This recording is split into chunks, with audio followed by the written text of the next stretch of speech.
As a parent, you know it's not just baby talk. Somebody's hungry. So talk with your baby's doctor about invasive pneumococcal disease, or IPD, and ask how Prevnar 20 pneumococcal 20-valent conjugate vaccine can help protect them. Children under 2 are at increased risk, but Prevnar 20 can help them develop more immunity to 20 strains of bacteria that cause IPD. Prevnar 20 is approved for children 6 weeks and older to help prevent infections from 20 strains of bacteria that cause invasive pneumococcal disease. Do not get Prevnar 20 if your child has had a severe allergic reaction to the vaccine or its ingredients. Those with weakened immune systems may have a lower response to the vaccine. Talk to your healthcare provider before vaccination if your baby was born prematurely. Side effects may include irritability, pain, redness, swelling at the injection site, drowsiness, muscle pain, decreased appetite, headache, and fever. For full prescribing information, please call 1-855-213-2138 or visit Prevnar20.com. Ask about Prevnar 20 for your baby. Visit askforprevnar20.com. Sergeant and Mr. Smith, you're gonna love this house. Bunk beds in a closet? There's no field manual for finding the right home. But when you do, USAA Homeowners Insurance can help protect it the right way. Restrictions apply. This episode is brought to you by Starry. When you drink Starry Lemon Lime Soda, every sip is a win. Perfect for game time or anytime. It's a crisp, refreshing lemon lime soda that's caffeine-free and bursting with flavor that makes you go, ah. Starry hits different. Find it in stores or online today. No brakes. No brakes. No fear. No fear. The official British Speedway podcast. Welcome along, I'm Ian Brannan. Great to be back with you once again, looking back at the action from the past few days and also looking ahead to the future this week, as we'll be hearing from Neil Vatcher, the man in charge of nurturing the next generation of talent. He's done quite a good job with Robert Lambert and Dan Bewley, but what's next in the pipeline?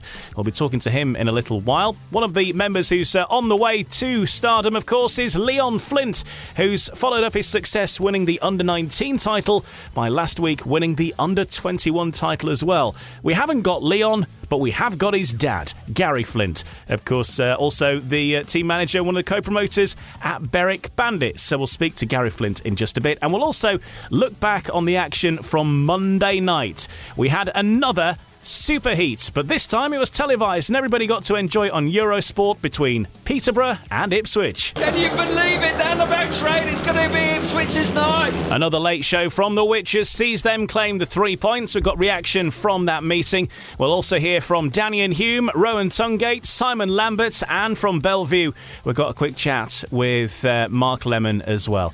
All that and much more all on the way in this week's episode of No Brakes, No Fear. No brakes, no fear. The official British Speedway podcast. But first, let's start at the East of England arena, where Ipswich enhanced their position at the top of the Premiership with a dramatic superheat victory at Peterborough. The Witches trailed 40-32 at the East of England arena with 3 races remaining, but salvaged a 45-all draw thanks to a 5-1 in the last heat of the regular match from Jason Doyle and Rowan Tungate. And it was the same pairing who got the better of the Panthers duo Benjamin Basso and guest Josh Pickering in a tremendous decider to take the 3 league points with Eurosport's first televised superheat. Superheat about to get underway. Green lights on now. Tapes are up and we're away. Pickering's made a great start out of gate number 2. He fires himself to the front. Wolverhampton back in second and third. That'll do it. Basso trying to force his way through there, but Doyle slammed the door shut. Fabulous start initially from Pickering. But here comes Doyle round the outside. Fabulous move from Doyle. 4 races on the spin and but now Basso up the inside. Oh, it's changed around so very quickly. Now all of a sudden the Panthers in second and third, they'll win the night. What a race. Into the last lap now. He's broken down. So can you believe it? Down the back straight, it's going to be Ipswich's night. Don out in front doing the business. Got a feel for the Panthers here out of the last corner, and it's a 5-1. In actual fact, it's a 7-2. At 7-2 the Witches, and they pick up all the points, 3 league points. A determined comeback for the Ipswich Witches to secure those points and secure their position at the top of the table for another week, certainly. Rowan Tungate, who was one of the starring members of that comeback in that superheat, we'll hear from him very soon. And we'll also hear from Simon Lambert, who was one of the starring guests for the Peterborough Panthers. First of all, let's hear from the two team managers. In a moment, we'll hear from Richie Hawkins on that victory, but first, the home boss, Rob Lyon, ruining what might have been with Dave Rowe. Led for pretty much all the match, and Ipswich came back at us towards the end, as you saw, but always felt we had enough in the tank to win the match, if I'm honest, but they snatched it right at the death, and that's the third superheat we've been through, and yeah, that's the way it goes, I guess. It sums up our season, I think. The team pulled up well as a team tonight. Bomber had an off night, which is unusual for him because he's been fantastic all year, but he's allowed one, I guess. Just unfortunate that it happened to be against this lot, but fair play, they dug in deep, and when you have the firepower like they have at the business end of the season with their team, it's always going to be difficult. Jordan Jenkins, Rob, had a very good night tonight, and we've sort of seen little flashes, races here and there, but tonight's the first time he's really put it all together. Yeah, I mean, he was great, and he's been riding really well for Redcar, hasn't he? So, it's nice to see him put that sort of form into a Peterborough meeting. And I was pleased for him, really pleased for him. Like I say, the team really pulled up well, and just a shame that we didn't quite pull it off.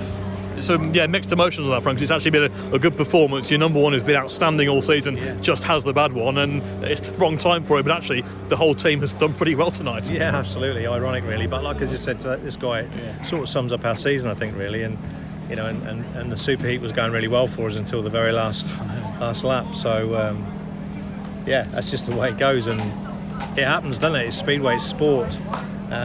Great year last year, and couldn't have asked for anything better.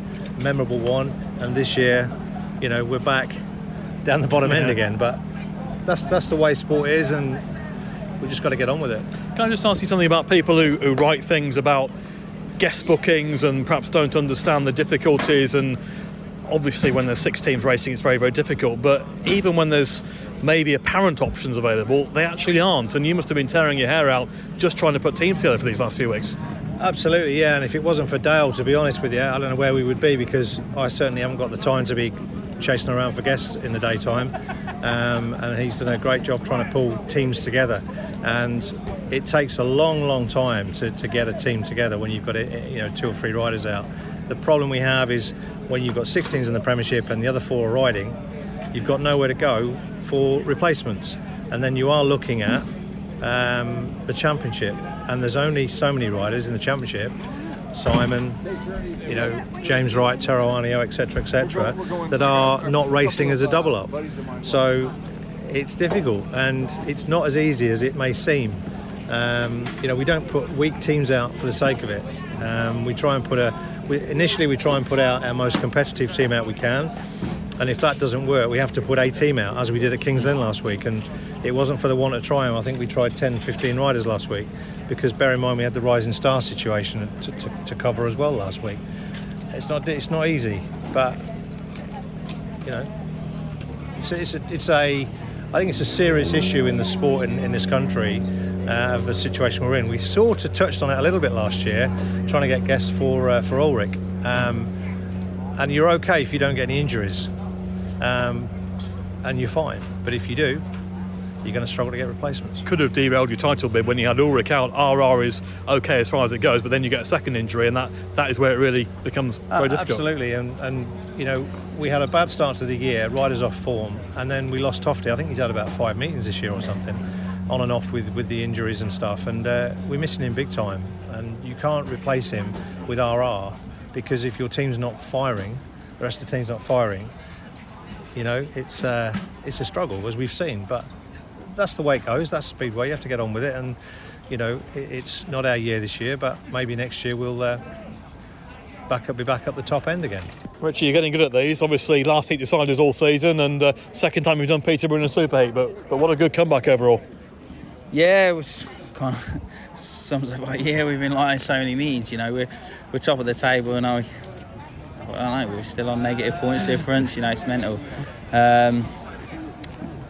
I think that just shows the determination and belief in the team, and a little bit of the team spirit. Everyone around them keep fighting. We want to win. The will to win is amazing, led obviously by Doyley. But we've obviously done very well in the pairs, and we've done 2 last heats now, so we've done well in the golden heats as well. You brought in Tungate a month or so ago now. He rode this place well when he rode here 3 years ago, but tonight some of that track knowledge really did pay dividends. Yeah, he was awesome, and probably his time riding in Poland, he's been out there a lot more experienced rider than when he was riding for us, certainly before. He's done very, very well. He's come in and been brilliant. I think he's loving it. He's good friends with Troy and Jason, so I think that really helps. It's like a good buzz, you're racing with your mates, does help. I think he's really enjoying it. Another big knock for Paul Stark, unfortunately. Is he okay? Obviously, we saw him come back on his bike. Is he all right? Yeah, he's going to be pretty second-hand tomorrow, so we'll just have to keep an eye on him for the next couple of days, see whether he's going to be fit for Thursday. It's a shame. He's having a bad run, and we was kind of hoping him going to reserve was going to be the catalyst to him hitting back in form, which we really need. For the playoffs, we need him at reserve scoring as we know he can. So hopefully it's not too bad, and by the end of the month he'll be a lot better. Obviously, when it comes to playoffs, you're going to want to win matches probably more convincingly, especially at home, and it must be quite reassuring to go into these big races with Jason Doyle, you mentioned, and the strength you've got elsewhere, that you've got people who can pull it off when the pressure is really on. Yeah, obviously, that does really help. I think we've had some good performances at home. Obviously, our 3 biggest home victories are against the other 3 playoff teams, right, which is positive. I think we've did very well at Sheffield when we've been good on the road, bar probably one performance at Bellevue. Other than that, one here maybe. And here, I think to be honest, I think we would have definitely got something if not won the meeting if Ben hadn't got injured. So I think that was more due to injuries. I think we've had one bad performance on the road. We've been struggled more at home than we have away. So that's a positive, really. I think. So it's a bit of a lie. I think it'll be on the night. The teams are very evenly matched that are going to be in the playoffs. So it's going to be. On the night and on across the 2 legs, and maybe, hopefully, if it comes down to who wants it the most, I think that'll help us. Top man, cheers Richie, thank you, well done. Thanks. Another superheat victory for the Ipswich Witches and against the Peterborough Panthers, the 2 teams that seem to be involved in the superheats so far this season, but it keeps Ipswich at the top of the table. Let's hear from one of the riders involved in that superheat then. Rowan Tungate has been chatting with Mike Boswell from Gen X Radio in Suffolk, and he's happy to be back on one of his old stomping grounds, hitting some points. Yeah, I've got experience here, but actually I'm struggling from the start a little bit. I'm not getting out how I really want to and how I know I can, so I think I've got to work on that. It's all around England. I seem to have the same kind of problem. So but overall I'm really happy with how I went, and I showed some good racing today, and we put up an awesome fight and fought all the way to the end. Yeah, absolutely great effort. And just one final thing, I mean, you're a busy person, you're in multiple leagues. How has the season generally gone for you? Poland, Sweden, etc.? Sweden wasn't so good. We finished the season early with no playoffs in last place, so I do enjoy England, but Sweden, but yeah, just wasn't our year. But Poland's going good. We're in the final, so we just got two matches to go, and we're all set for the finals. Well, there's Rowan Tungate then. It was 11 plus 1 for him, plus being involved in that superheat as well with Jason Doyle and bringing the points home for the Ipswich Witches. Simon Lambert was one of the starring guests for the Peterborough Panthers on Monday night. He got himself 8 points, and his season now is finished as far as the Scunthorpe Scorpions are concerned, because they failed to qualify for the playoff stages, and he's hoping his performance in front of the TV cameras on Monday night just acts as a reminder to various team managers that, he's available and he can do a job. I've had a good night tonight. Don't get me wrong. 8 from 5. I'd took that all day long in the team as well at number 2. Number 2 isn't easier than number 3, but obviously last week was a bit of a baptism of fire here. To be fair, But yeah, I love it here, and I've showed tonight what I'm capable of, and I haven't just made starts in one races. I've had to pass from the back. I beat Bomber, I beat Kingy in Heat 6. It shows I'm capable. It's a bit of mental belief as well, and Rob Lyon, I've always said, is a bit like my mentor, and that he's the most knowledgeable man to have never ridden a speedway bike, in my opinion. So the things he says, the words he says, it's like he's a smashing bloke, and like I say, it just puts you in a bit more mental belief, and it shows on the track and shows on your score chart. I got a challenge match at Birmingham Wednesday, then a meeting at Redcar for Robbo, his farewell meeting.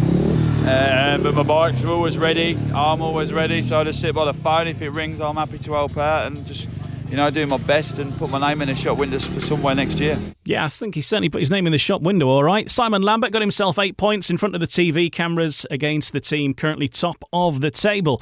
Now, one rider who wasn't riding but was present at the East of England Arena was Daniel Hume. He's had some good performances through the course of the season so far with Ipswich, but now faces a bit of time on the sidelines, having broken his collarbone. But it's not quite as simple as that, as he will tell you right now. He's been speaking with Mike Boswell too. Out at the moment, tell us what happened over the weekend. Yes, I was out in France riding, and it was just one of those freak accidents. My foot peg caught hold of the fence and put me over the handlebars. So I reflected a broken collarbone, and we managed to get back home to my local hospital. And they've told me that I need an operation. I've got a plate already in there, which is I've broke the bone at the end of that metal plate. So I'm having to get that metal plate taken out and a new one put in. So as soon as that's in, I can start with the rehab. And sort of what rehabilitation are they saying? How long are you going to be likely to be out? Are you going to be back for the playoffs? Is it going to now look at next year? What's the outlook for you? For me at the moment, it's I want to be back for the playoffs. So I'm going to try, as soon as I've had the operation, try absolutely everything to get back on track. Obviously the doctors and the consultants don't recommend that. But yeah, like Sam Masters, he come back within 2 weeks after the operation, so it's possible, and that's what I'm aiming for. Well, hopefully we'll see you back on track very soon. But up until that, fantastic season so far. Glasgow, Ipswich. What's your reflections so far on 2022 up until that point? Everything was going well until that point. I've increased my average. I went from number 8 to number 7 in the Witches team, and with Glasgow from number 6, I'm a number 2. So this season's been really good, and that's more a reason why I want to come back. And we're in the playoffs with both teams, and I just want to finish off with a bang. So there's Daniel Hume of the Ipswich Witches, currently on the sidelines, and hopefully we'll see him back in time for the playoffs and the juicy bit, which is just around the corner. And our thanks to Mike Boswell and the team at Gen X Radio for providing us with those interviews. And of course, if you're in the Suffolk area, make sure you have a quick listen at Gen X Radio, because they've got their finger on what's happening at the Ipswich Witches, and they'll keep you up to date in that part of the country. Meanwhile, at the National Speedway Stadium, the Bellevue Aces completed a 100% home record and secured their place in the Premiership playoffs with a 54-36 win over Rose's rivals Sheffield Tigers. The Tigers were in contention at the halfway stage, but a burst of 3 5-1s in 4 races took the Aces clear to another convincing victory at the National Speedway Stadium. Brady Kurtz top scored with 13 points. Reserve Norric Bladorn kept up his impressive run at home with 10 plus 3 bonus points. Tigers guest Nikolai Clint scored 12 and Jack Holder added 10 plus 1, while skipper Kyle Howarth walked away from a heavy crash in Heat 14. With a 100% home record then, as I say, their passage through to the next round of the Premiership season assured. Let's hear from the Bellevue team boss Mark Lemon speaking with Eurosport. Yeah, great result. Obviously, I don't think we've done that here at the National Speedway Stadium. We've always found challenges in the track, but this group really has seemed to find their mojo around this Manchester track. So good. Obviously, we've just got a few more away meetings to see where our final position is in the league championship. So we've got things to look forward to. The form of Bladorn here at home, Norwich going really well, the German champion in recent weeks, and certainly coming good in the second half of the season. Yeah, I mean, that was obviously, you bring a young kid in like Norric, he's going to take a little time to adjust. Obviously got a little bit of work to do on the away tracks, but certainly he's got this place dialed in. And I just think the whole atmosphere of this group, from once we brought Zagar in, I think it just changed the dynamic of the team. So there's a lot to look forward to. It's a lot to be happy about this lineup, and we've got a little bit to do though. This, obviously to win all your home matches is great. The way we've been winning the dominance has been certainly something that I'm cherishing at the moment. So we need to obviously carry that on in the playoffs. Bellevue's team manager Mark Lemon there. It's a good season for the Aces, and now, of course, getting through to the crunch part. It's all going to be on the playoffs. Those one-off fixtures, can they make it all the way this season? Well, they're certainly sure of the playoffs. Ipswich Witches are currently top, 18 matches ridden, and they're on 40 points. Bellevue Aces have ridden 17, 35 points for them. Wolverhampton Wolves are almost certain of the playoffs, mathematically. They've still got a fixture to race, but it all depends really on what Kings Lynn do. Kings Lynn really can't miss a beat between now and the end of the season, and it would require Wolves to have a bit of a capitulation, and the two sides do meet each other in the final fixture, so that's going to settle that. But Wolves are on 34 points. Sheffield Tigers have ridden 16 and are on 33 points, themselves on the verge of mathematical qualification. Kings Lynn Stars are second bottom. They've ridden 16, but they're on 21 points. So, a 12-point gap between themselves and the Sheffield Tigers above them, having ridden the same amount of meetings. And Peterborough Panthers have ridden 18, 12 points on the board. It could have been a few more, but unfortunately it wasn't to be on Monday night, and they are at bottom of the Premiership at the moment. But as Rob Lyon was saying in his interview, if a few things had gone their way, that could be very different. And certainly next season, it could all turn round and a bit of different fortune comes their way, and things could well be different. But that's Speedway, I guess. So that's how the Premiership picture looks. One other piece of news to tell you about, and if you haven't heard already, Bellevue is going to be the venue for the Sports Insure British Final Championship, which has been rearranged. A new date for your diary is Sunday, September the 18th, and it is going to be live on Eurosport as well. It will be a 3 p.m. start. So afternoon fixture at Bellevue, Sunday afternoon. People have been saying, why don't we have it on a weekend? So you've got no excuses right now. September the 18th, Sunday afternoon. 3 o'clock start. It will be purely for the British Championship.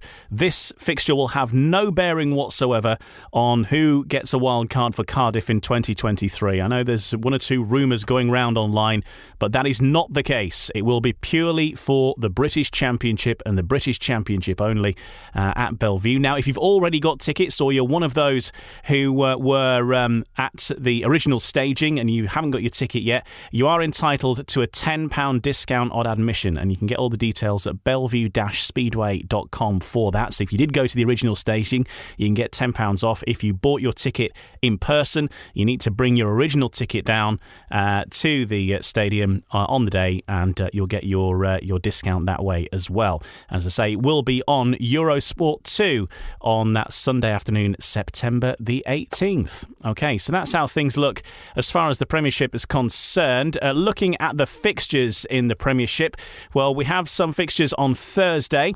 Ipswich and Peterborough meet again, this time at Foxhall at 7:30, and it's Kings Lynn versus Sheffield at the Adrian Flux Arena again at 7:30. No Premiership action as such in the league on Monday. Attention turns to the Premiership pairs.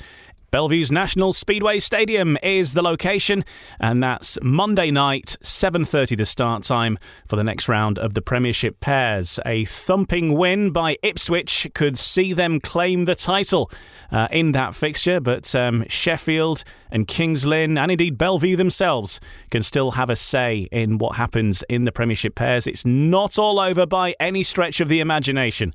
So that's all to be raced for Monday night, National Speedway Stadium. It will be a big one, and that's how the Premiership looks over the next week or so. Next, we are going to talk about Leon Flint. It was the British Under-21 Championships at Birmingham's Perry Bar last week. Of course, we were previewing it in last week's episode, and Leon Flint raced to the crown to make him not only the British Under-21 champion, but of course he's also the British Under-19 champion.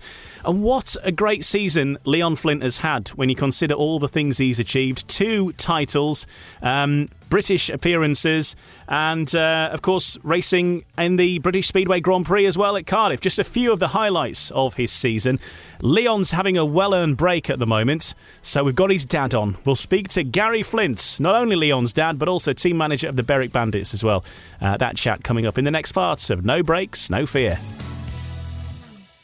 Today, we discuss Miro. Today, I want to talk about the hellscape that is technical diagramming, right? Everybody's nodding their heads right now, And there is a potential solution that I want to share. There was one name that several people brought up. I did some digging, and it's kind of nuts how much this program Miro has for developers. I have to share this. It could potentially be a game changer for you. So my favorite part about Miro is that half the work is already done. Like right now, typically we spend hours starting diagrams from scratch, gathering information. You get buy-in from every team. That's a lot of work to do. But Miro has a full set of integrations with the tools you're probably already using. And they also offer open APIs and SDKs for custom solutions for all those niche diagramming use cases we have to do, right? So the end result is the same, but it doesn't take forever. It's a massive, massive time saver. I'm transforming basic flowcharts and network architectures, and it all lives in one place. So are you using Miro? Have you used it? I want to hear. That's MIRO.com. No Brakes, No Fear. The official British Speedway podcast. Welcome back. Right now, we're going to turn the spotlight on Leon Flint, who was crowned British Under-21 champion with a faultless display at his former home track of Birmingham last Wednesday. The Berwick and Wolverhampton youngster completed the double of Under-19 and Under-21 titles in the same season, adding to his Under-19 victory at Redcar earlier this season. Leon Flint scored a 15-point maximum in the qualifying races at Perry Bar and then won a restarted final after Tom Brennan, already riding through the pain barrier, crashing spectacularly on the second lap. Dan Thompson finished second after a consistent display through the evening, and Connor Bailey finished third after an eventful night, which saw him win his first 3 rides. Well, let's hear from Leon Flint right now after collecting his trophy, speaking to Paul Bowen and Hayley Bromley from British Speedway Network. And Paul Bowen getting the Flint/Flintstones reference in early. Yabba dabba do, Leon Flint, Under-21 British champion. How are you feeling? Gone through the card, unscathed. You can't ask for better. Pretty surprising, to be fair. I'd probably say out of the 4 races, I didn't feel fast. That one when I was in front of Tom, I just had to ride a correct line to keep him behind me. But I pretty lost for words. Disappointing, obviously, here on my own. But yeah, just thanks for all my family watching, the missus, her family. But I just stoked, and I couldn't do it without you. I mean, you made a fantastic gate in the final there. Unfortunately, Tom Brennan coming a cropper with Connor Bailey on turn number 3. What went through your head when you saw the red lights and you thought, oh dear, I'm going to have to do all of this again? To be fair, normally I'd probably spit my dummy out and just lose my head, but the way I was feeling, I just calm all night. If anything, I was a bit more calmer going into that one. It didn't make the best start, but yeah, trying, just chasing for a setup that I felt comfortable with. And normally the inside isn't my line, but thankfully Mon McGreen's definitely doing us proud. Yeah, and we're going to talk more about his progression on the different tracks in a moment, I think, because it has been one of the notable things. But Leon having a few days off at the moment to recover from what's been a very busy time for him. But I'm pleased to say his dad, Gary Flint, is with us on No Brakes, No Fear. And Gary, of course, no stranger to Speedway because he's team manager at the Berwick Bandits as well. So we will talk about the Bandits' fortunes soon also. But first, just looking at Leon's season, I know that we spoke at the start of this season and looking at all the things that might be possible or doable, but I think it's fair to say he's definitely exceeded all of that, and some of the things he's been able to do and some of the events he's been able to ride at, and of course the titles he's won over the last couple of months are absolutely incredible. Yeah, it is. It's really good. He's worked bloody hard, which is, credit to him. And I think, like you say, when we spoke at the start of the season, I said that if if he had maintained his average that he got in 2020 or 2021, that he'd probably have had a better year. And he's gone on and upped that, and like you say, 2 British Championships won by scoring maximums. I don't think he looked out of place at Cardiff, and obviously what could have been at SGP2 as well. So yeah, it's definitely cool for me being his dad, and it's also cool for me that I can get around and watch most of his league racing as his team manager as well. Yeah, it's been a terrific season, and the trophies, of course, speak for themselves, but some of the other experiences he's had, such as being involved in the British Grand Prix in Cardiff, and not just getting a ride, but coming out for your first heat in the Grand Prix and finding yourself at the tapes next to Bartosz Zmarzlik, that really is a baptism of fire in that particular fixture, isn't it? That's like welcome to World Speedway, son. No, that's it. I think obviously Adam had his accident, and we were quite lucky in that respect that we knew that he was definitely going to get a race, and I think it was heat. I could be wrong, but it was either heat 11 or heat 12 anyway. So I was stood there with Bomber in the pits, and I had a look at the program, and I just started laughing. And Leon was like, "What are you laughing at?" I was like, "Oh, nothing." He was like, "You've just seen who's in the race, haven't you?" And I was like, "I have." I says, "It's fine though. It's only, Woofy's off of 1, Dan's off of 2, and Bartosz is off of 3." And he was like, "Well, if I'm going to ride in a race, I might as well race against them, And yeah, it was a bit of a surreal moment for us all. His pit crew. Obviously Bomber was there with him as well, and to see his protege that he's worked with all year get out and get a ride in that. And not only did he do that, how accurate whatever it is when we watch him back, he actually got the whole shot as well. So yeah, he just it was pretty indescribable for me.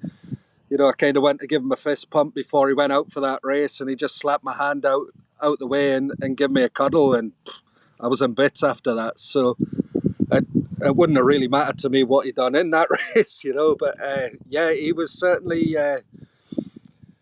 he was certainly mixing it with them, and it just shows that if we can get more riders like Leon and Tom out on the continent and doing more, where they could be in a few years' time. You mentioned Bomber. He has been a big figure with Leon this year, and of course the two of them have raced together at Berwick. Bomber's been the captain of the Berwick Bandits in 2022, but that experience, and I know right from the very first interview we did with them at the start of the season when they were together, they had this rapport, they were bouncing off each other, and it all seemed to be good. And of course the experience that Bomber will have brought to Leon, and also the other lads, of course, involved with the Bandits, that experience from someone like that must have been invaluable this year. Yeah, that's it. He's the ultimate captain, really. He doesn't say a lot on track walk. He does speak with me a lot through the weeks, or did speak to me a lot through the week. And, when you've got a number one and a captain going out and 9 times out of 10 winning a Heat 1, and if he didn't win it, he come and made a change and he won Heat 6 or Heat 5 or wherever it was. For that to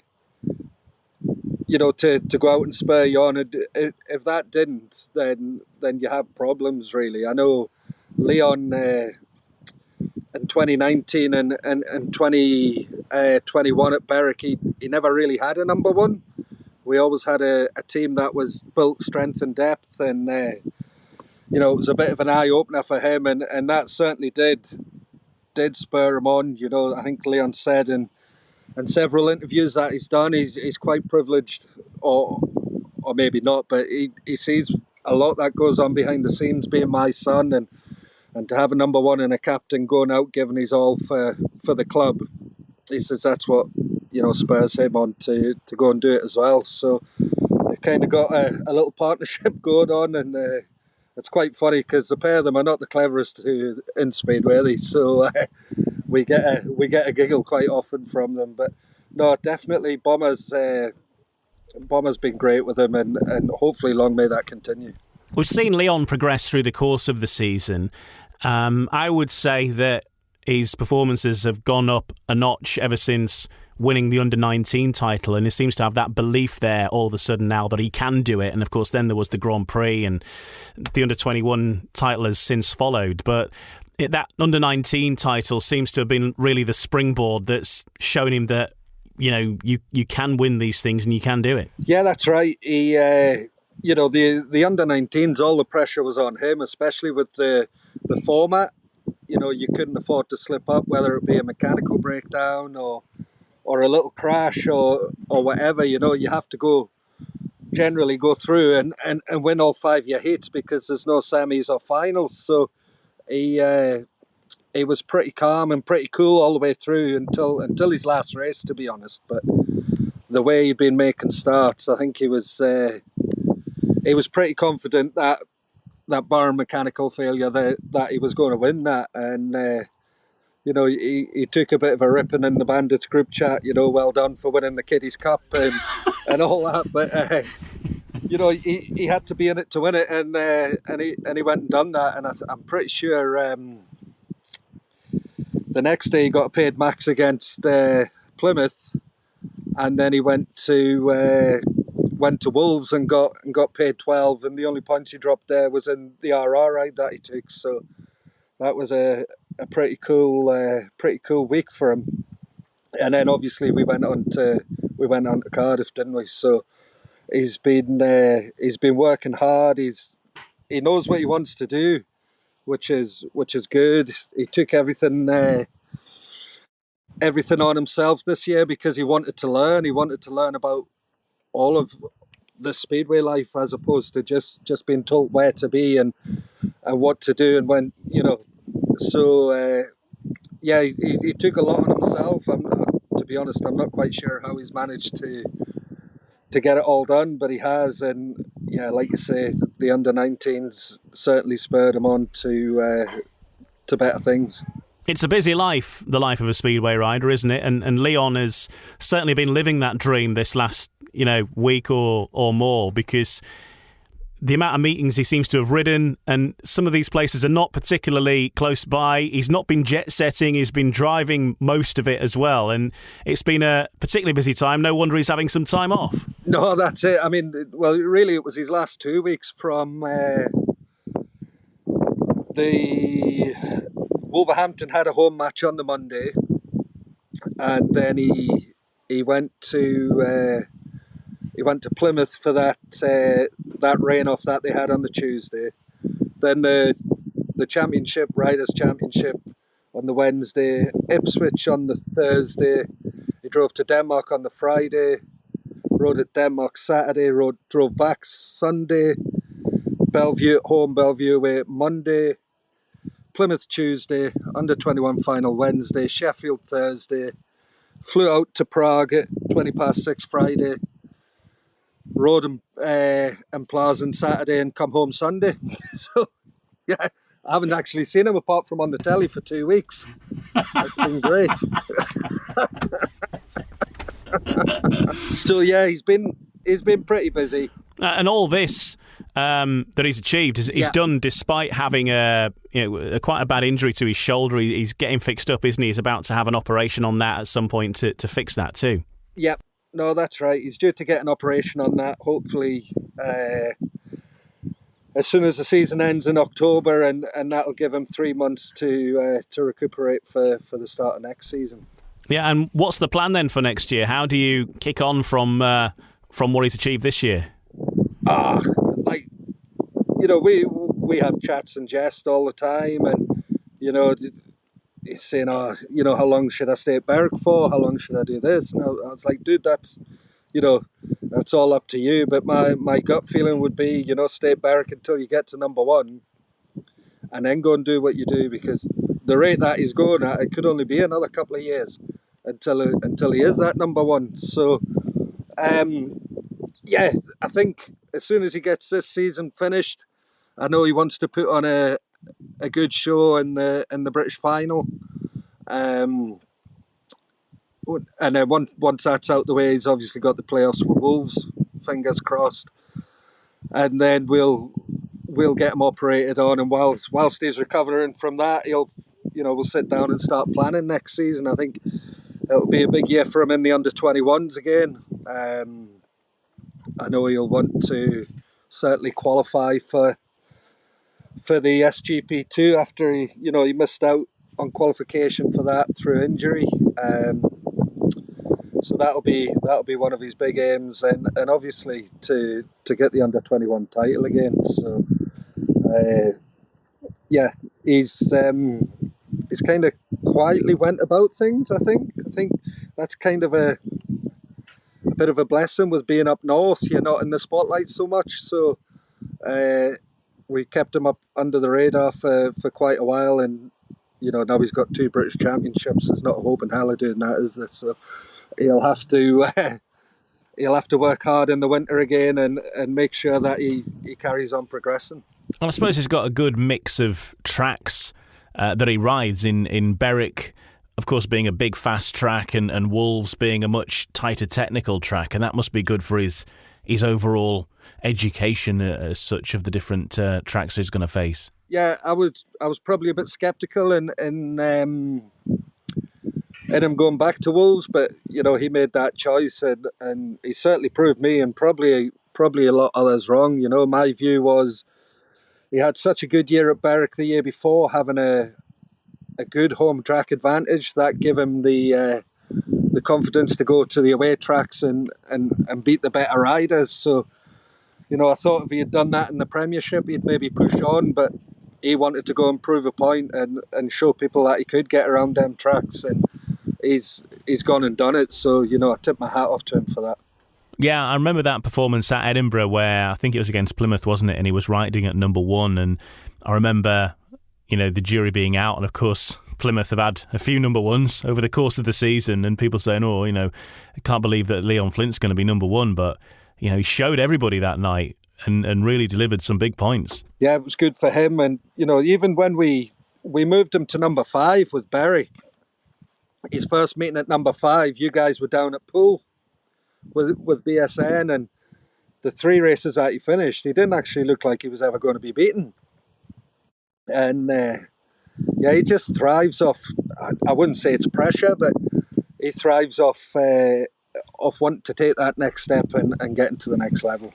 Let's talk about Berwick, because Berwick started off fantastically, and of course you've had Chris Harris in your side, which was a massive signing and gave you real strength, but then you hit this patch in the middle of the season with injuries, and that really set you back, but then finished fairly strongly as well. So you're probably wondering now, if you hadn't had that period with the injuries, perhaps how your season might have turned out around now. Yeah, that's it. Like you say, we started off like a house on fire with 3 big wins, and then Jai got injured, and then the week after I think Leon got injured, then the day after that Ty got injured. So the wheels well and truly come off, and we never really recovered from that, if I'm being honest, until we brought Jonas in. I think that sparked a new bit of life into the boys. A couple of the lads have a few things going on in their private lives, like Theo was great at the start of the season, probably our rider of the season, and then once the kids started getting a bit busier with their speedway, you just can't do it. You've got 2 kids riding there, and you're still trying to be professional and riding in World Long Track Championships and stuff. There's only so many hours in a day you've got, and fair play to him for managing to juggle it all and get to all the meetings, but it takes its toll, and I think ultimately that's what happened to him. So I think we had a few disappointing results on the road. We had a few results where the luck didn't quite go our way, but yeah, all in all, I'm pretty proud in how we ran the season as a club. Obviously, it's a results-based sport, so the fans will probably see that a bit strange that I'm proud in how we've done it. But as a management team, I think we pulled off everything that we were looking to do, bar make the playoffs, and it's been a pretty successful year. I just think a little bit unlucky as well, as we've just touched on, not just with the injuries, but also I remember, the weather, for example. I know that you're in Northumberland and perhaps it doesn't always play ball, but that day that we were at for BSN, where it was a sunny day, beautiful day, and then, 45 minutes before the scheduled start time, out of nowhere, bubbles up this cloud burst that just floods the track, and that was that. That's right. Referee was out of there and meeting was off, and you just wonder, if you'd have ridden that day and got the points on the board, perhaps it might have been different. Same with the injuries, but it's just how Speedway goes. That's it. I think we weren't all that far away from the top six. Maybe that draw at home that we had against Poole, if Bomber's bike didn't blow up, then that was another 2 points. I certainly think that the Ukraine situation, if that hadn't held Jonas's visa up for so long, we certainly got some more points on the road for sure. Birmingham, I think we were 16 down after 4 heats, and we ended up losing by 8. So it's such fine margins, isn't it? And it's such a competitive league that you can't afford to have the bad luck or whatever you want to call it. So we'll be working hard, and we've already started. So yeah, we're working hard on making 2023. Is that right? It is 2023, isn't it? 2023 bigger and better again. So We're excited. Of course, we've still got the Bullets in the playoffs for the National League, so there's something for our fans to get behind there, and we'll see where we end up come probably the end of October with them. That's good to, it keeps the action coming, I suppose, at Shieldfield, doesn't it? And the Bullets have had a good season, currently second in the National League table and hoping to go one better after a bit of a disappointing end to last season. Yeah, that's right. I thought,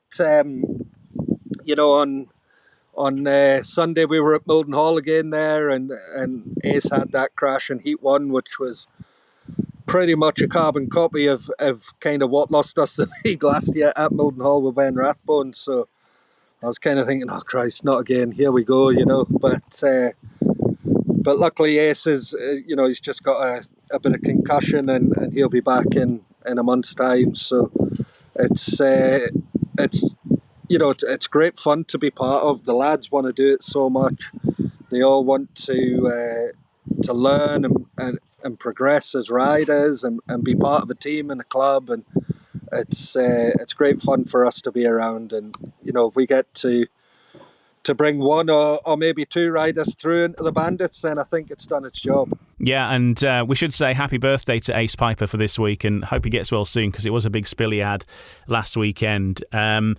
Ace only, I think, just started on 500cc's this season, but an exciting talent. I know Neil Vatcher, who we're going to hear from in a little while, is excited about Ace's prospects, and he got a ride in the British Under-21 final as well, which must have been great experience and good for the Bandits fans. Yeah, that's it. He's a great little rider, and obviously he's got great backing with his dad and stuff, and nothing really phases him. You chat to him and he just looks at you, but he's taking it all in. And I spoke to his dad after Wednesday, and he was like, he wasn't happy with the setup in the first one. The second one, he fell off, and then he says like his nerves kind of settled, and away he went and finished with 5 points from 2 rides. So and beat some good riders while doing that. So if we can keep him level-headed, and his family's probably one of the most chilled families in Speedway, so that shouldn't be a problem. And keep him progressing and pushing in the right way, then there's no doubt we'll have him as a Bandit in the near future. Yeah, well, that'd be absolutely fantastic to see, and all the best for next year as well. Great to hear that the Bandits will be back at the tapes again in 2023, and hopefully the Bullets as well, I would assume too. And thanks for joining us, Gary, and talking to us about not only the Bandits, but of course Leon as well, and wish you all the best. And I would encourage anybody, if you've never been to Berwick to watch some Speedway, it's a great place to go. You can have a lovely day out there beforehand and in Northumberland, and then go and watch some great Speedway, a fantastic track. You can watch them all the way around the track. It's one of those old school sort of tracks around a football pitch, it's such a friendly place to be as well. Everybody's so welcoming. You will have a fantastic experience, and I would encourage anybody to head to Berwick if you get the chance to watch some Speedway. You'll have a fantastic time. That's it. We a small town, and we live and die for the Speedway in Berwick, so it's a cool place to come to, and like you say, we'll always make people feel welcome. So if you're in the area, get yourself down. It's a proper Speedway town as well, and it's not everywhere that you will go to the town and people will be walking around with Berwick Bandits tops on, in the same way that a lot of town centres you'll see people walk around with football shirts. There's that definite sort of Speedway vibe. People know what you're on about when you're talking about the Speedway. It's such a big part of the town, and a lovely place to visit, as I say, and go out and get yourself some fish and chips and enjoy the town, have a walk around the walls, and then go and see some Speedway. It's a great way to spend your weekend if you can. We do work hard with the promotional activities, and there's always plenty going on in the summer with the holiday camps and stuff like that. So everyone certainly knows it's there, and if they didn't, they'll know it's there pretty soon, because, like you say, with us being right smack bang in and little old Berwick, most of the town's probably heard it before they see it, that's for sure. That's a very good point. Well, look, thanks for joining us, Gary Flint, and all the best with everything that remains for this season, of course, with the Bullets and for next season as well. Thanks for joining us. Yep, thanks for having me. Gary Flint, team manager and co-promoter at Berwick Bandits, and Leon Flint's dad. And great to have him on No Brakes, No Fear. Now we're going to hear from a man who's also had quite a big say in how Leon Flint's career has taken shape. We'll hear from Neil Vatcher next. No Brakes, No Fear. The official British Speedway podcast. Welcome back. I'm Ian Brennan, and we've been hearing from Gary Flint, Leon Flint's dad, about obviously his pride at seeing Leon, his son, become British Under-21 champion, also Under-19 champion, and all the things that he's achieved. But behind this next generation of talent, there is a big team, really, both within Great Britain's Speedway team and also within British Speedway as a whole, supporting the next generation of talent through. And I thought it'd be a good idea to hear from the man ultimately who really is overseeing all of that development, and it's been going on for quite some time now. And he's worked with riders such as Dan Bewley and Robert Lambert, and we can see where they are now. And he's currently working with the next crop of talent, including Leon and Tom Brennan. But behind them, there's more riders coming, and it gives me great pleasure to welcome Neil Vatcher to No Brakes, No Fear, the Under-21 team manager, but also the man coordinating the development of Great Britain's youth programme. Neil, welcome to the podcast. We've been hearing from Leon's dad, Gary, and we're hearing all about Leon's successes, and it must give you a great source of pride as well to watch your lads that you've been working with for many, many years, a lot longer than a lot of people realise, and seeing them achieving, national titles and appearing on the world stage. Yeah, absolutely. And to be honest, I spent this past weekend with him out in, where was we this weekend? Czech Republic for the European Under-19s. And both me and my wife Jackie were explaining to him that, we see Leon and a number of the other boys that we've worked with for so long as like one of our boys. And that's how we treat them. And sort of Leon's probably at the top of the list, along with a number of others that we really sort of care and try and support along the way. Like, I think Leon, to be fair, I think a lot of respect's got to be given to Leon, because he seems to ride like every night of the week. Both last season and this season, he's riding 2 leagues. He rides in Sweden, as well as all the GB stuff that he does. And I know that Leon does a lot of work himself, sort of behind the scenes. He does the majority of the driving that he goes to the tracks and different venues. He like washes his own bikes and kit as well. And there's an awful lot more to Leon Flint than just what the majority of the supporters see on track. He works really hard. He really does want to achieve to be the top of the game. And I think this past 2 years, in fairness to Leon, I think probably in like the sort of 2020 COVID year, he perhaps took his sort of foot off the pedal a bit regards work behind the scenes. But in these last 2 years, he's worked really hard at that, and everyone can see what the hard work has done for him, with the success on the track that he's achieved, particularly this year. And it has been great success, obviously winning the 2 titles for Leon. But last year Tom Brennan won the Under-21 title as well, with Drew Kemp finishing on the podium also. Jason Edwards has had a great season, I think, personally, this season. And all 4 of those guys have had experience of riding at Cardiff, either in the main Grand Prix on the Saturday or in SGP2. So that's all great experience for them as well, isn't it? Yeah, so I actually rang Leon on the way home from there after he successfully won the British Under-19 Championship, and I just said to him, you've been awarded the reserve spot at Cardiff, Leon. And initially Leon thought I was talking about the SGP2, and it took it like a couple of minutes to sort of sink in that we was actually talking about the main Cardiff GP. And it was like Zmarzlik that I had to use the example that was possibly a rider that he might be lining up against, and that's how it actually happened. So all credit to Leon and Tom as well. Like, I think, in fairness to Tom, I think Tom's had a fantastic season.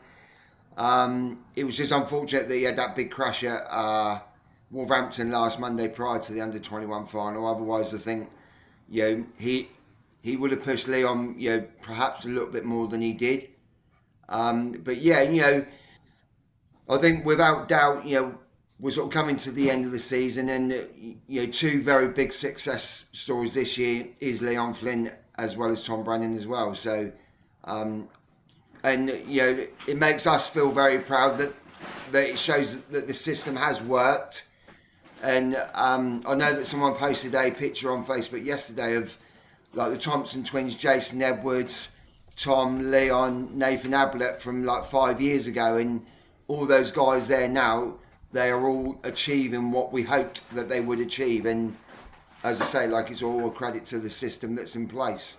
And the system, of course, is not just limited to what's going on in Britain. The FIM are expanding things with the Speedway Grand Prix series. Obviously got SGP1 and SGP2, but also SGP3 and soon to be SGP4 as well. And in SGP3, we've got some names that are involved in that. Luke Harrison and Ace Piper, 2 names that maybe people will or won't know, but they've got that experience themselves. They rode at Roslav in SGP3, and that's the 250cc level, which a lot of people are saying who watched it that the racing in that was as good as any racing you're ever going to see, and really exciting to see this next generation of talent coming through, and hoping that they can race the 500cc's just like that. Yeah, definitely. To be honest, and I've been trying to sell that 250 class for probably 5 or 6 years, and telling people that this class is as good as any class that you'll see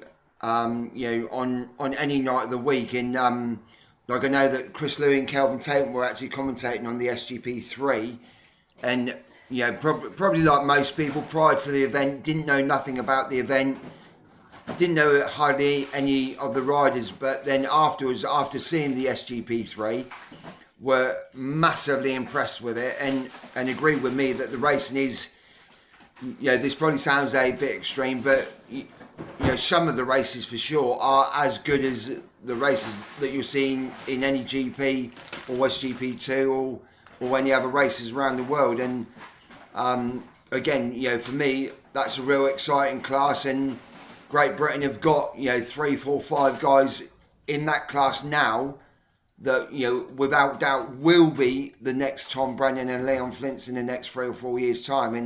And again, it just shows you that the system does work that we've been running here in the UK since 2010. That these kids, they are gradually coming through and getting to the world stage at all different levels.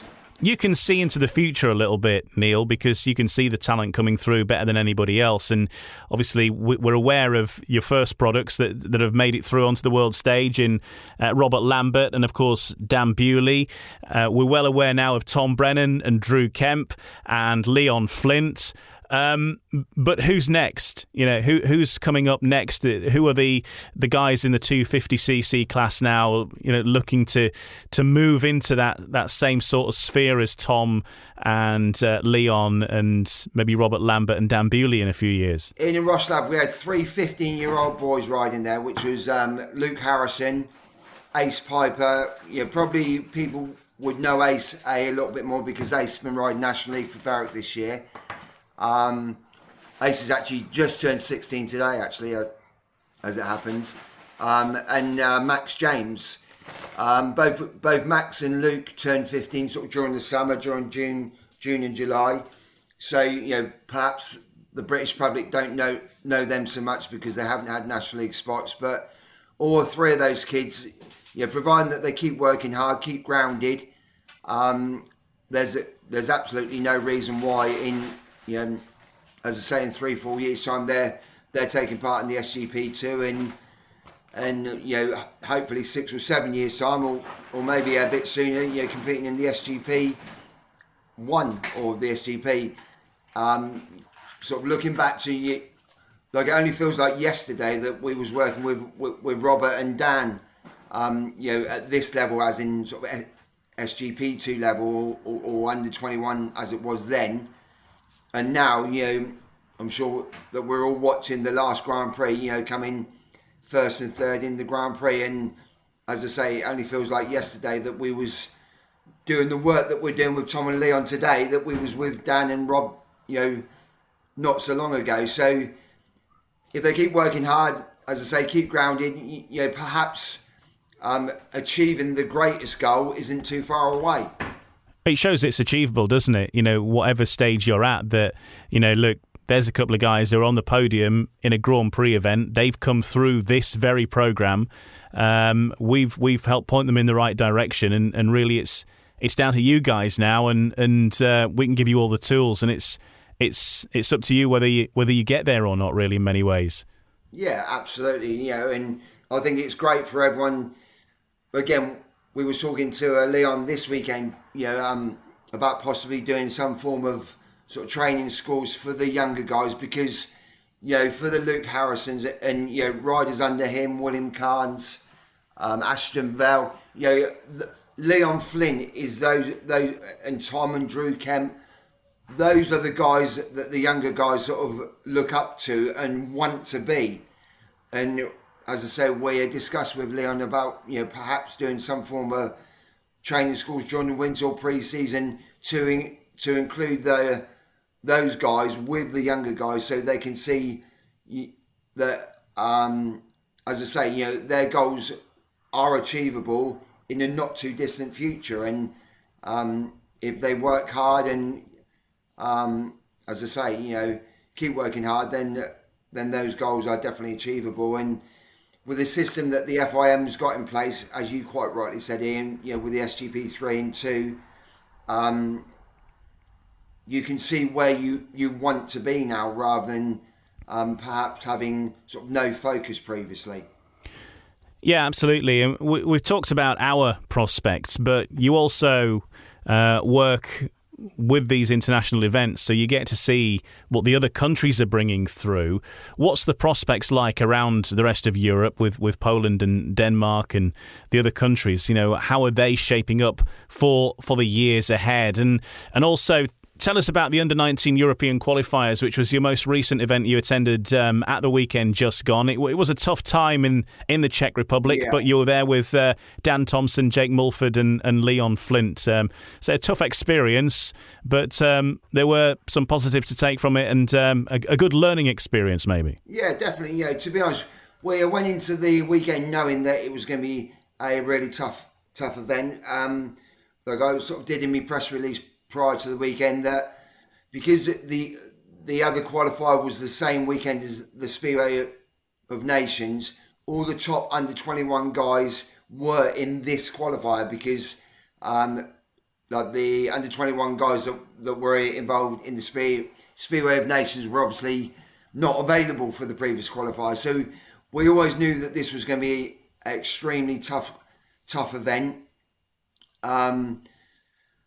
Went into the event, in fairness, with the hope that possibly Leon would make the top 5. Although, a top 5 in any competition is really tough because you're talking about sort of 11 or 12 points, which is extremely hard in any event anyway. And we had Dan Thompson there and Jake Mulford. In fairness, probably going there for the experience, although obviously hoping for sort of more success than that. Regards Jake and Dan, they absolutely enjoyed the whole occasion.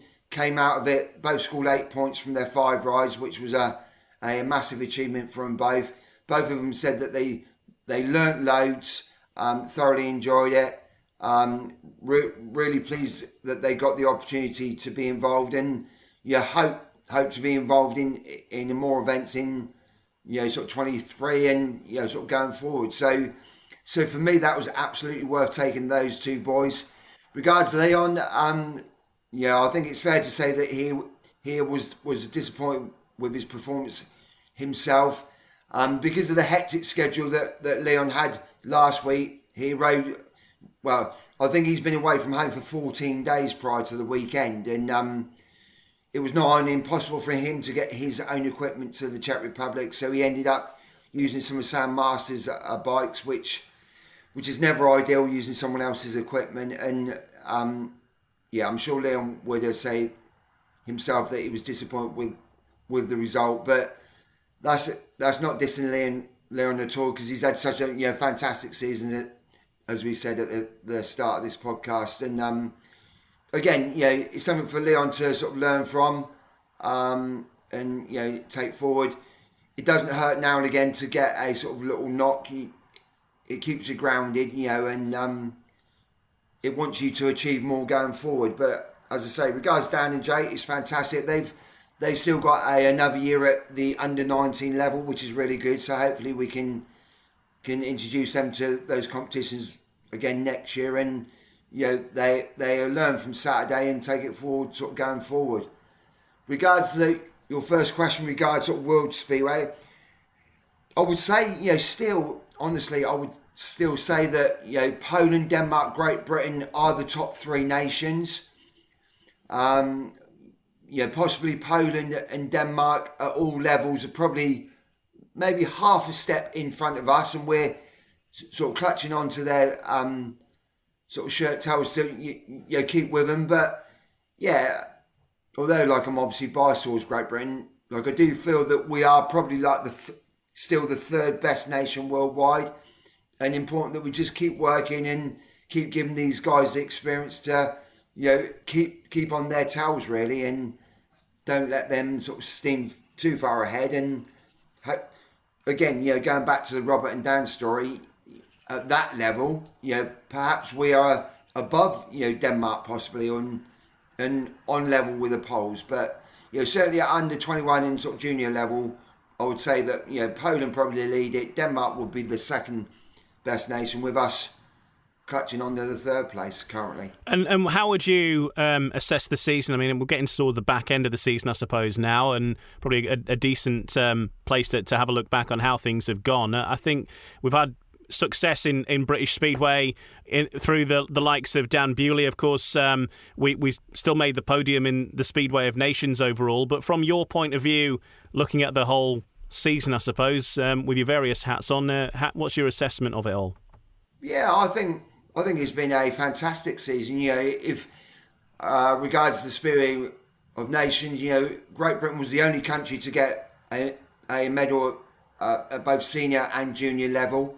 No other nation got 2 medals. For the senior team to get a silver is fantastic. In Europe, in Denmark, to get a silver medal in any competition is fantastic. And for Great Britain to get a bronze again, away from home on a foreign track that none of the boys have ridden before, again was a massive achievement. On a world level, I think it's been a really good year. With Dan and Robert again in the Grand Prix, I know that we've still got 3 or 4 to go, but I think both of them have had a fantastic season. And if we can continue that progression, then there's a no reason why there's not more medals to come going forward. Well, here's hoping, and thanks for joining us, Neil, and telling us a bit about the youth setup and maybe what the future holds for British Speedway. And thanks to you and all that you do, and of course your wife as well. And I know it's a big team effort, everybody involved in the youth setup for the young Lions. And I say guiding the boys through. Next year might be different because, of course, the British Ladies Speedway Championship is going to be happening as well alongside the British Youth Championships over a few rounds next season. So that's something different to look forward to and an entirely different prospect. Yeah, that's it. That's something different that we're sort of looking forward to introducing. We'll work on that over the winter and keep everyone updated with that. Like I've had a fair bit of interest with the riders, to compete in that championship. So that's something different that we look forward to, and amongst all the other things, hopefully keep encouraging more youth riders, some more new faces. We've actually got a 125 round on Sunday at Kent that we've got 2 more new 125 riders sort of making their debut. So it's always good to encourage new riders all the time, and let's keep it going and keep working hard. And as I say, I think everything that we've done previously is proving now that the work that we've done has worked really well. And let's keep it going and strive for some more success going forward. Neil Vatcher on No Brakes, No Fear, and the man looking after the next generation of superstars coming out of the British Speedway production line. Before we finish then, let's have a look ahead to the fixtures coming up over this next week. Starting on Wednesday, we've got Poole versus Plymouth in the Championship playoffs. That'll be the very first one, of course, with Plymouth being rained off on Tuesday night. So Poole taking on Plymouth, weather permitting, but that's Speedway as a whole, really, I guess, isn't it? Oxford versus Kent in the National League, and we've got the Alan Graham Memorial Meeting, which is taking place at Perry Bar, Birmingham versus Cradley, and a big lineup for both teams there. On Thursday, we're in the Premiership once again at Vauxhall, Ipswich versus Peterborough, and the Adrian Flux Arena, Kings Lynn versus Sheffield. And then on Friday, more Championship playoff action at Armadale, where it's the Edinburgh Monarchs versus the Redcar Bears. Redcar dumping Edinburgh out of the Knockout Cup last weekend. The Monarchs looking for revenge on that front. You can be sure of that. And then on Saturday, we're back in Grand Prix action at Voyens. And then we've also got a couple of other meetings taking place at the Paul Chapman & Sons Arena. It's Leicester versus Poole in the Championship Knockout Cup semi-final. Battling it out there to join Redcar in the big grand final. And Leicester versus Berwick after that meeting in the National League as well. And then on Sunday, we've got Redcar versus Edinburgh, the second leg of that tie at the Echo Arena on Teesside in the Championship playoffs, and that gets underway at 5 p.m. And we've got a match in the National League, Kent versus Bellevue. That's a noon start time there at Kent, and we've got the 125cc Championship taking place after that meeting as well. And then next Monday in the Premiership, it's the Premiership Pairs, and that's at the National Speedway Stadium at Bellevue. Two riders plus a reserve for each of the Premiership sides, and it's Operation Stop Ipswich. Basically, Ipswich are very much top of the table there. The other sides will be looking to try and spoil what potentially could be an Ipswich party. But, of course, Bellevue, Sheffield and Kings Lynn in particular will all have something to say about that. And then next Tuesday, we're back in action at the Coliseum, Plymouth versus Poole in the Championship playoffs. All of the Championship playoff matches will be available on BSN, British Speedway Network. So they've got a playoff pass that you can get hold of right now, which will get you into all of those, as it stands, 10 meetings for £49. So worth looking out for that.